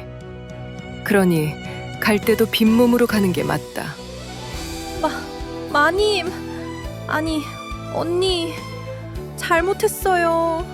살려주세요. 홍도가 서영의 발치에 매달렸습니다. 서영은 홍도의 손을 뿌리쳤습니다. 관아에 끌고 가서 도둑년이라고 고발할 수도 있다. 하지만 내 손 더럽히기 싫으니 봐주는 거야. 당장 꺼져. 다시 얼씬거리면 그땐 곤장 맞고 옥살이 할 줄 알아라. 홍도는 울면서 기어갔습니다. 신발도 없이 맨발로 속옷 바람으로 쫓겨나는 꼴이었습니다. 서영은 되찾은 보따리를 머슴에게 들렸습니다. 안에는 홍도가 훔친 은수저와 옷가지들이 그대로 있었습니다. 가자. 사방님이 기다리신다. 서영은 발걸음을 돌렸습니다. 이제 남은 건 하나였습니다. 10년 동안 참았던 말을 드디어 서방님께 할 때가 온 것입니다. 정막이 감도는 사랑채에 문 열리는 소리가 났습니다. 어둠 속에 웅크리고 있던 김선비가 화들짝 놀라 고개를 들었습니다. 촛불 하나 켜지 않은 방 안 서영이 들어섰습니다. 손에는 보따리가 들려 있었습니다. 부인 그게 뭐요? 김선비의 목소리는 기어 들어갔습니다. 꼴은 말이 아니었습니다. 터진 입술은 퉁퉁 부었고 옷은 흙투성이에 눈물 콧물로 범벅이 된 얼굴이었습니다. 서영은 그런 남편 앞에 보따리를 내려놓았습니다. 도망가는 홍도를 잡아서 되찾아왔습니다. 보따리를 풀자 은수저와 옷가지들이 쏟아져 나왔습니다. 김선비의 눈이 커졌습니다. 이걸 부인이... 빈몸으로 쫓아냈습니다. 그리고 서영이 품에서 두툼한 장부를 꺼내 남편 앞에 놓았습니다. 이것도 보십시오. 이건 뭐요? 지난 10년 제가 기록한 것입니다. 서영이 장부를 펼쳤습니다. 손끝이 떨렸습니다. 병자년 봄 사방님이 홍도 데리고 술 드시러 가셨을 때 저는 밤새 삭바느질에서 쌀을 샀습니다. 종이를 넘겼습니다. 정축년 여름 홍도 비단옷 해주신다고 소를 파셨을 때 저는 어머니 유품인 비녀를 팔아서 밀린 빚을 막았습니다. 서영의 목소리가 점점 떨려왔습니다. 무인년 가을 최서방 보증 서신다고 하셨을 때 제가 말렸습니다. 사방님 기억하십니까? 김선비는 고개를 들 수 없었습니다. 기억났습니다. 그때 서영이 조심스럽게 말했었습니다. 서방님, 그건 위험합니다. 하지만 자신은 부인이 뭘 아오 라며 무시했습니다. 사방님, 김선비는 서영이 손을 잡았습니다. 거칠고 갈라진 손이었습니다. 삭바느질하고 빨래하고 농사 짓느라 10년 동안 망가진 손이었습니다. 저는 사방님이 미워서 이 고생을 한 게 아닙니다. 눈물이 뚝뚝 떨어졌습니다. 10년 동안 참았던 눈물이었습니다. 사랑했기 때문입니다. 사방님을, 이 집을 지키고 싶었기 때문입니다. 김선비의 숨이 멎는 듯했습니다. 서영이 흐느끼며 말을 이었습니다. 15세 이 집에 왔을 때 저는 세상에서 제일 행복한 신부였습니다. 사방님만 바라보면 가슴이 두근거렸습니다. 예쁜 아내가 되고 싶었습니다. 언젠가는 사방님이 저를 봐주실 거라고 그렇게 믿었습니다. 서영의 어깨가 들썩였습니다. 그런데 왜 저는 안 보이셨습니까?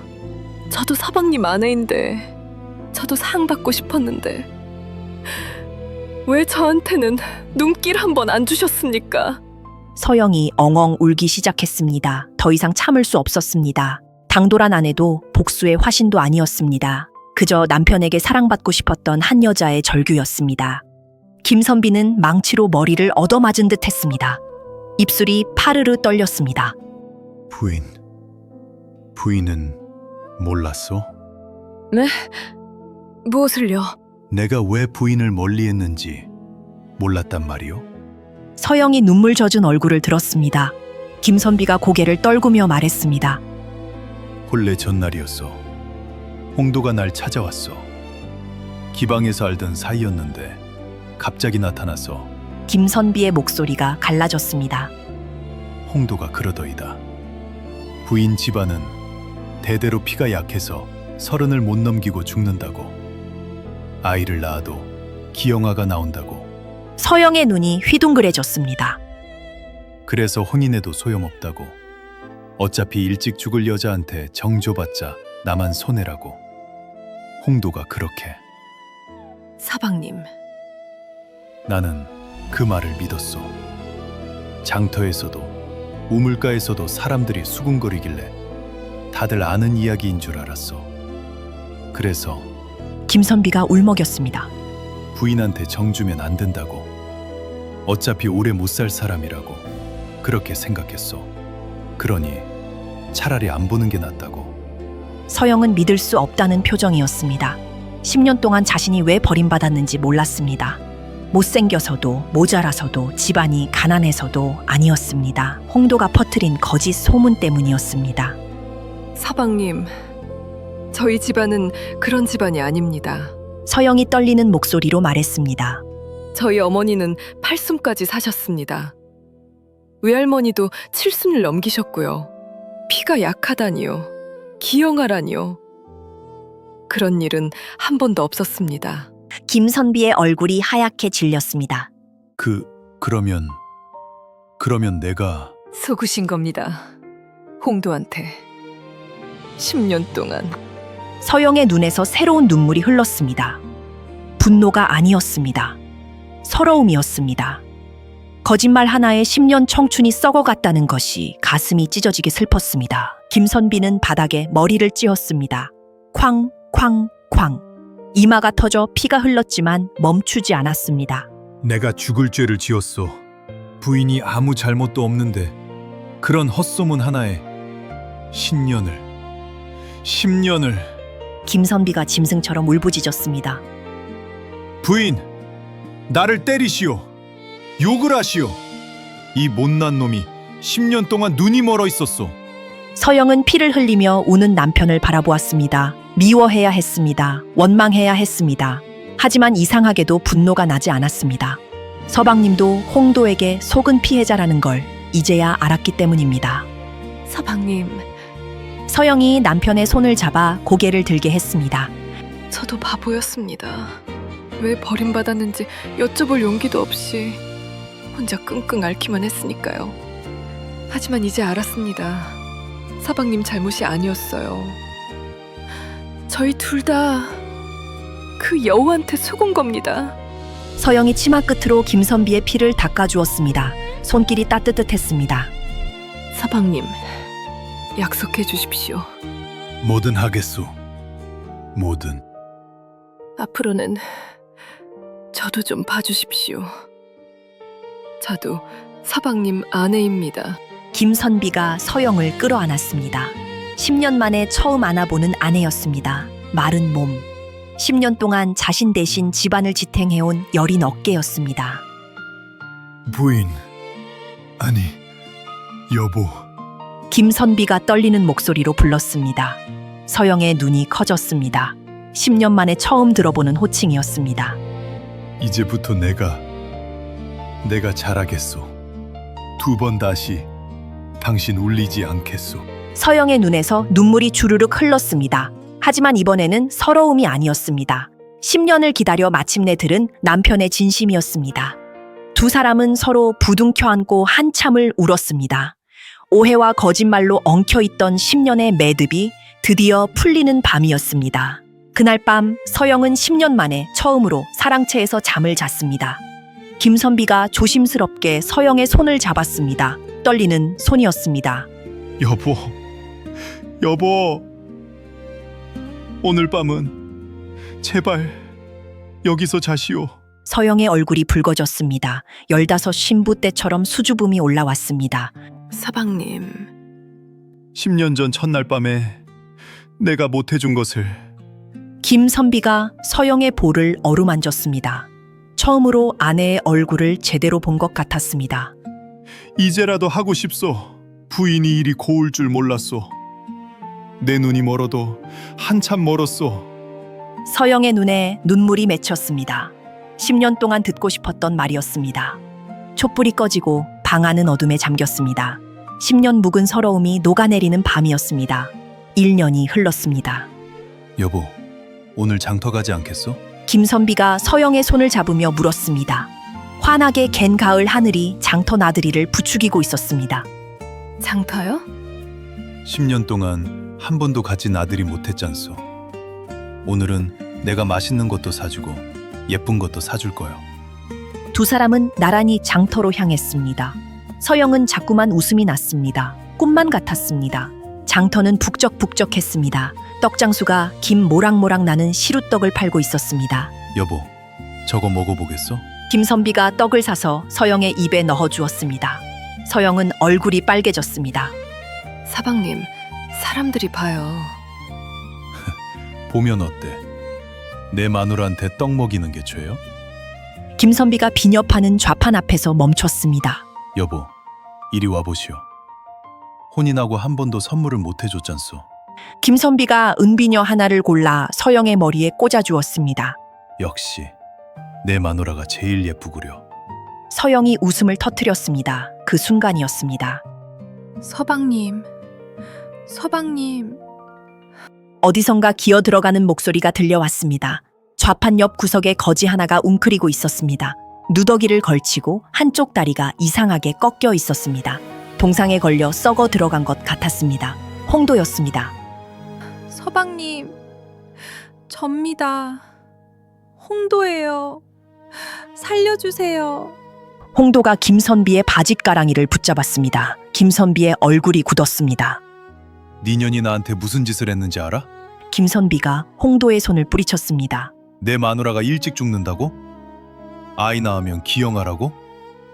그 거짓말 때문에 내가 10년 동안 아내를 버렸어.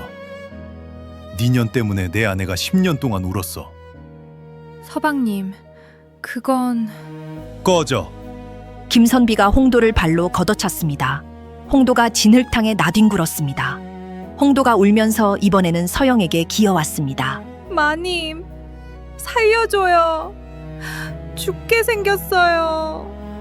서영은 차갑게 홍도를 내려다보았습니다. 1년 전 두꺼비 등짝 같다며 비웃던 그 입이 떠올랐습니다. 서영은 아무 말 없이 근처 국밥집으로 들어가 국밥 한 그릇을 사왔습니다. 그리고 홍도 앞 흙바닥에 툭 내려놓았습니다. 걔도 밥은 먹어야지. 서영은 뒤도 돌아보지 않고 걸어갔습니다. 뒤에서 홍도가 짐승처럼 바닥에 엎드려 국밥을 먹는 소리가 들렸습니다. 해가 지고 두 사람은 집으로 돌아왔습니다. 저녁을 먹고 마당에 나와 앉았습니다. 둥근 달이 떠올라 마당을 환하게 비추고 있었습니다. 여보, 김선비가 서영의 손을 잡았습니다. 오늘 미안했어. 그년 때문에 기분 상했을 텐데. 아니에요. 서영이 고개를 저었습니다. 오히려 속이 시원했어요. 이제 진짜 끝난 것 같아요. 김선비가 서영의 어깨를 감싸 안았습니다. 여보, 오늘 달이 참 밝소. 서영이 피식 웃었습니다. 1년 전 홍도가 서방님께 했던 말이었습니다. 하지만 이제 그 말은 서영의 것이 되었습니다. 달보다 사방님 얼굴이 더 밝아요. 김선비가 껄껄 웃었습니다. 그리고 서영의 손을 이끌어 안채로 들어갔습니다. 방 안에 촛불이 켜졌습니다. 김선비가 서영의 머리에서 오늘 사준 은빈열을 빼며 속삭였습니다. 여보, 오늘 밤도 서영의 얼굴이 붉어졌습니다. 하지만 이제는 피하지 않았습니다. 네, 사방님. 촛불이 꺼지고 방 안은 어둠에 잠겼습니다. 창밖으로 둥근 달이 두 사람을 비추고 있었습니다. 10년 묵은 지옥이 끝나고 진짜 부부의 삶이 시작되고 있었습니다. 오늘 이야기는 여기까지입니다. 이 이야기는 조선시대 야담집에 기록된 이야기를 바탕으로 재구성한 것입니다. 여러분, 10년을 참고 기다린 서영의 선택 어떻게 생각하시나요? 끝까지 사랑을 지킨 서영이 대단하다고 생각하시면 좋아요 한번 꾹 눌러주세요. 그리고 아직 구독 안 하신 분들 구독 버튼 꾹 눌러주시면 매주 새로운 이야기로 찾아뵙겠습니다. 효설야담 다음 이야기에서 또 뵙겠습니다.